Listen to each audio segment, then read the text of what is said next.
بسم اللہ الرحمن الرحیم، السلام علیکم ورحمۃ اللہ وبرکاتہ۔ آج کل کا جو ماحول ہے اس میں ایک علم ہونے کے باوجود لا علمی اور جہالت رگ و پے میں سرایت کر چکی ہے۔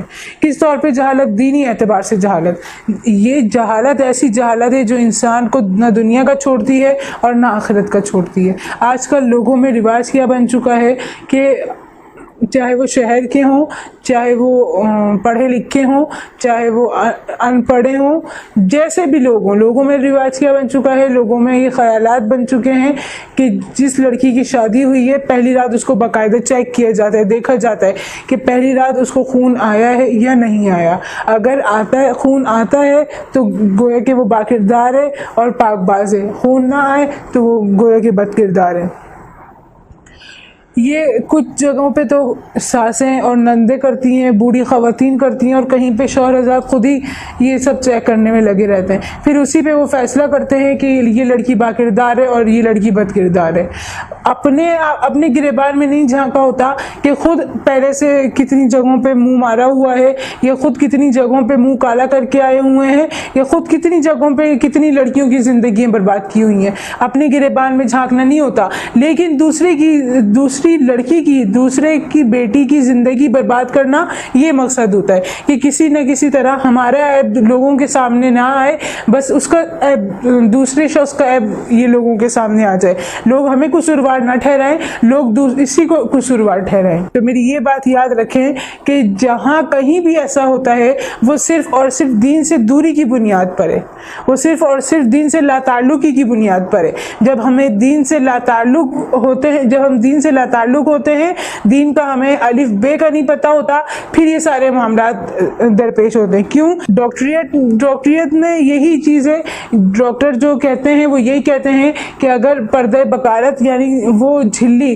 جو پہلی دفعہ ہم بستری کرنے سے ٹوٹتی ہے، وہ صرف ہم بستری کرنے سے ہی ٹوٹتی ہے، وہ کسی اور وجوہات سے نہیں ٹوٹتی۔ تو قرآن اور حدیث کی روشنی میں آپ کو یہ بات بتاتی چلوں کہ ایسا بالکل بھی نہیں ہے، بلکہ علماء نے فرمایا ہے کہ پردہ بکارت چھوٹی بچیوں کا بھی پھٹ جایا کرتا ہے۔ کس طرح؟ کیونکہ اچھل کود اور آج کل کی غذائیں ایسی غذائیں ہیں جن کی وجہ سے اس میں وہ قوت اور وہ طاقت نہیں ہوتی کہ وہ بچوں کو کھیل کے دوران بھی وہ برقرار رہے، وہ اپنی جگہ پہ ویسے ہی فٹ رہے جیسا کہ ہونا چاہیے، بلکہ بچیاں تھوڑا سا بھی اچھل کود کرتی ہیں اور وہ پردہ بکارت ٹوٹ جاتا ہے، پردہ بکارت پھٹ جاتا ہے۔ اگرچہ اس وقت ان کو خون نہیں آتا، اگرچہ اس وقت ان کو کوئی مسئلہ نہیں ہوتا، نہ ہی بچیوں کو پتہ لگتا ہے، اور حیض کے دوران بھی وہ بات پتہ نہیں لگتی۔ وہ پتہ کب لگتی ہے؟ جا کے جب شادی ہوتی ہے، شادی کی پہلی رات جا کے پتہ لگتی ہے کہ اس کا پردہ بکارت پھٹ چکا ہے۔ تو یہ یاد رکھیں، پردہ بکارت کا پھٹا ہوا ہونا، پہلی رات خون نہ آنا، یہ صرف اس بات پہ دلیل نہیں ہے، اس بات پہ دلالت نہیں کرتا کہ آپ کی اہلیہ، آپ کی بیوی، آپ کی وائف یہ بد کردار ہے۔ تو اس بات کو اپنے دماغوں سے، اپنے ذہنوں سے، اس گندی بات کو اپنے ذہنوں سے نکال دیں، اپنے گھر والوں کو بھی اس بات کی تعلیم دیں کہ جس طرح کی آپ لوگوں کی سوچ ہے اس طرح بالکل نہیں ہوتا۔ علماء اور مفتیان کرام فرماتے ہیں کہ وہ پردہ بکارت نہ صرف کھیل کود سے ٹوٹ جاتا ہے بلکہ غذائی چیزوں سے بھی ٹوٹ جاتا ہے، کہ ہماری غذائی کیا ہے، چکن وغیرہ کھانا اور جنک فوڈز کھانا، ان سب چیزوں سے بھی وہ پردہ بکارت ٹوٹ جایا کرتا ہے۔ کیوں؟ کیونکہ اس میں وہ طاقت نہیں رہتی، غذائیں وہ نہیں ہے جس کی وجہ سے وہ اپنی حالت پہ برقرار رہے۔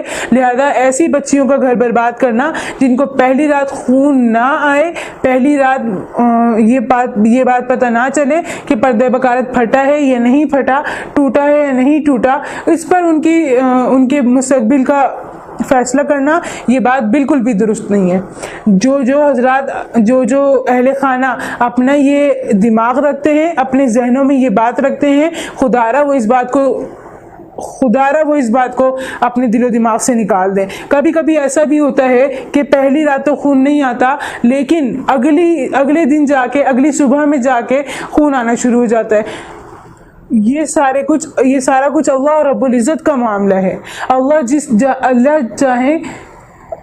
اللہ جس کو چاہیں عزت دیں، اللہ جس کو چاہیں ذلت دیں۔ ہم نے ایسے بہت سے کیسز دیکھے کہ پہلی رات ہم بستری کی، خون نہیں آیا اور اسی بات پر بیوی کو طلاق دے دی، اسی بات پہ طلاق کی نوبت آ گئی، اسی پر آ کے گھر ٹوٹ گئے۔ اگلے دن پتہ چلا جی خون آ گیا، پردے پکا رہا، تو پہلے پھٹ چکا تھا لیکن خون کمزوری کی وجہ سے نہیں آ سکا تھا۔